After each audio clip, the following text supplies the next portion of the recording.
Welcome to Caseback Watches. My name's Tim and I'm in a pretty good mood because the weather is great, the first warm day in this year, and so I can go out and meet friends at the park. We will grab a beer and we'll have a nice conversation in public because lockdown is forbidden at home, and so we have to meet with a distance, and now it's possible. A great day. And I want to present you a very interesting watch. This is the Vaer D5 Arctic Diver. Vaer contacted me a few weeks ago and they asked me if I want to make this review here. And I said yes, and then they shipped the watch all the way from Los Angeles to Hamburg, very large distance to Germany over the ocean, and shipping those days here, or these days, is very complicated and risky because of lockdowns and the virus. Carriers like DHL really state it can take a long while because of the virus. I have no idea how this is possible, but okay. And then the watch took several weeks. The watch arrived and I received this FedEx parcel, lots of boxes in it for straps and stuff, and the watch, and I put the watch then on the wrist, and I thought, doesn't float my boat. I'm very sorry. From time to time, I mean, this is a good watch with good ingredients, good features, but I was like, a watch, a dive watch, but it doesn't fascinate me so much. What went wrong? I know this is disappointing for some people, but the policy of the house is, if I see something, then I tell you. That's all. And so let's go in the light box and let's check out what keeps me away from fascination. Okay, here we are with our watch, the D5 Arctic Diver made by Vaer. The watch came with several straps and a bracelet, and I will show you the entire package here in this segment.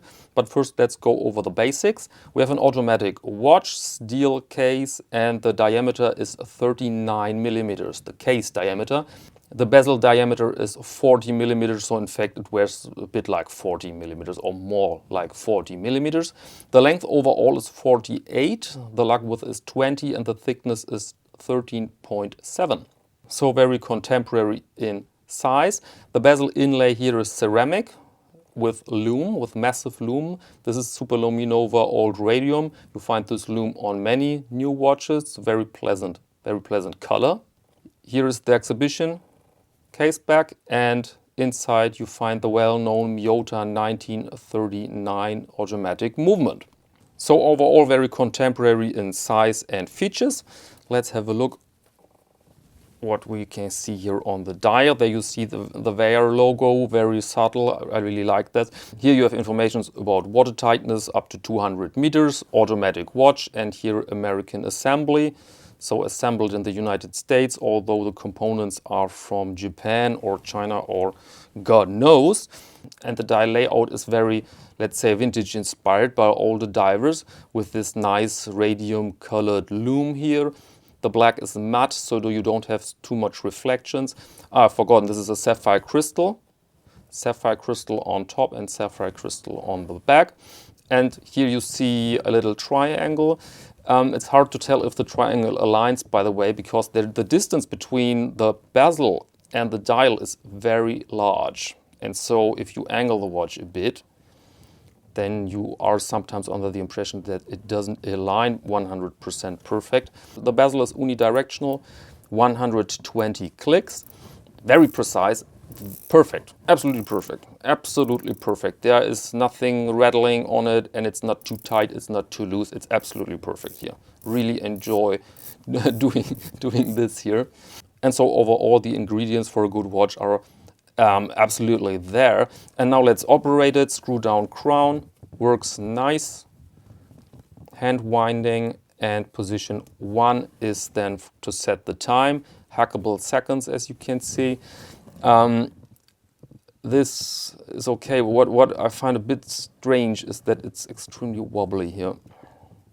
I almost have the feeling that I can damage the watch just by using this. This is a bit weird, to be honest. I don't know if this is normal for a Miyota movement. I don't remember it to be honest, if I've ever noticed this wobbly feeling here. I'm not so super happy with this, to be honest, but okay.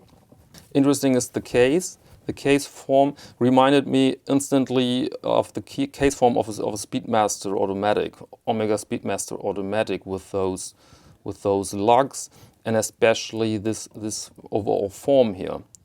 And it wears really like a speedy automatic, the version with 39 millimeters. It really wears exactly like that, and that's good. That's, in my eyes, very, very good. But now let's go to the points which made me a bit uncomfortable with the watch. It lacks a certain level of, let's say, micro quality, at least in my eyes. If you see the printing on the bezel, for instance, and the fact that it's hard to tell if you can align this, I'm not so comfortable with that, to be honest. And is this aligned? And now look at this. Oh, no, it's hard to tell because of the distance between bezel and dial. And there you can see the sheer metal. With more expensive watches, you see there a Reo with a scale inside. But here you see the sheer metal. And so the watch doesn't look really designed. It looks more, a bit assembled. Let's take this part and let's take this part. And those parts are very good, I must say. The sapphire works, the ceramic bezel insert, the Miyota, although it wobbles a bit. And also the quality of the print here, the loom print is a bit blurry. I'm not so super happy with this. This watch doesn't jump in your eye really, and you say, oh wow, this really looks like quality. Everything seems a bit basic in execution, to put it that way. Or see the case here, it's entirely brushed, which is okay, but it looks a bit like an over-polished Speedy. A bit like an over-polished Speedy. And so the manufacturing quality I see here and I feel here is, in my eyes, more in the region $299 and not $499. I mean, $500, this is a lot of money for a watch. If you want a basic diver, a basic beater diver, you could go in the direction Seiko, for example, or something like that. And then there you have, I think, better quality than this. And so it's a bit of a price for what they can deliver. And let's go over the straps. They're interesting, and you have a wide variety to choose from. This is a Horween leather strap, and I love it. I just love it. Let's be honest. I mean, here you see really, really rich and nice leather quality. I've worn this now 2 days. You see some signs of usage, of course, but it's a massive, absolutely massive strap here, built in the United States, and beautiful quality. So really happy with the strap, and I'm really happy with the look together with the watch. This is a really, really good combination. And so if you say, Tim, you're not right, this is a great watch for the money and you want to order it, clear recommendation for this strap watch combo. Also included was a rubber strap. I cannot tell you so much about this rubber strap, to be honest, because every rubber strap feels like a certain quality. In fact, they feel like there's one factory on Earth which produces them all. Here you see the spring bar. This is a quick release spring bar. You find this system also on the Horween strap. So this is very nice, and I would be glad if this was the new standard in the watch world, those quick release spring bars.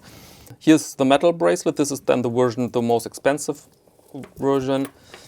And this thing is weak. Very sorry, but this is just weak. It's very lightweight. It comes with big tolerances. Let me show you this. Open. This is no, I'm not happy with this. This is not a good bracelet. This is too harsh. This is a very Seiko-esque bracelet, which you can find on watches for, let's say, 130 euros or 150 US dollars. And so no, I'm not so happy, especially if you compare this with this nice Horween leather strap. Then you have really a difference in quality. And so if you want to buy this watch here, then I really suggest go with Horween leather or with the rubber strap.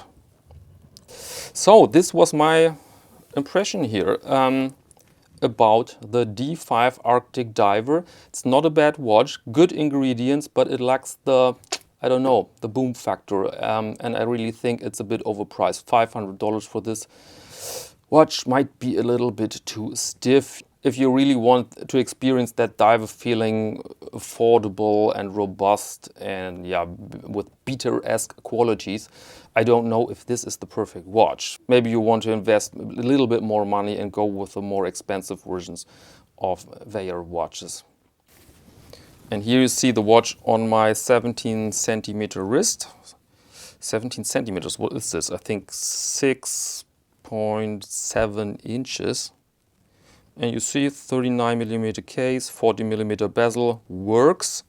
For me, slightly too big, but yeah, I have small wrists, so if you have the average wrist, then the size might be perfect for you. Okay, welcome back. If you've bought that watch and you are happy with it, then yeah, good for you. And I say this without any form of sarcasm or irony. If you're happy with this watch, good. Because we're so different. I mean, I could say I find the finish of the hands pretty rough, and you can't say, good. It's my beater watch. I want that finish to be rough, and so perfect. We have a lot to choose from, and so for everybody's watch out there. In the next video, I'd like to present you a Zin. This will be the first Zin on the channel, and I said, I think, in one video that I find Zins sometimes a bit ugly.